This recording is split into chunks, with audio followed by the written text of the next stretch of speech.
Skutelis ir studijā. Garkalnes domas priekšsēdētāja dēls, viņš arī domas sabiedrisko attiecību vadītājs, pabija Indijā.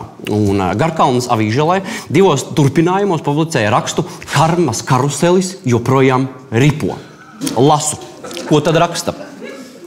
Aigars ieteica apskatīt Bangaloras veļas mazgātavu. Tajā nu dien bija tikai veļa un tās mazgātāji. Skats tur bija iespaidīgs. Ja, un mans jautājums, vai tā tiešām ir iespaidīgākā lieta, ko nofotografēt Indijā? Tas ir 2 garlaicīgākās lietas pasaulē – veļa un tās mazgātāji. Lai arī garlaicība ir laba lieta, bet vai mums ir jāgarlaikojās par Garkalnes nodokļu naudu? Ir mans jautājums, un kāds sakars Indijai ar Garkalnes domas lēmumiem? Arī Pļaviņu novada ziņās var atrast pērles. Piemēram, krustvārdu mīkla, sievišķīgais alfabēts. Paminēsim visi kopā. A. Populārs sieviešu vaļasprieks. Kas varētu būt? Adīšana, jā, es domāju. Latvijā tautas nemīlēta politiķa uz A. Ļoti labs jautājums. Sievišķīgajā alfabētā. Pārliksim pāris priekšā, kā apavi, kuru sievietē nekad nav par daudz. Kas varētu būt? Kurpes! Es esmu tik ārkārtīgi gudrs. Un uz U sievietē ārkārtīgi nevēlams apmetojums. Oh my God. Pašapziņu te pacelt var, tas ir pilnīgi skaidrs, bet vai tas ir pašvaldības uzdevums? Savā ziņā jā ir, bet ne jau šādā veidā.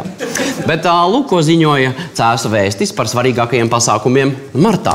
5. martā lekcija kā uzbūvēt viduslaiku pili, 12. kā nosargāt viduslaiku pili, kad esat uzbūvējis, 19.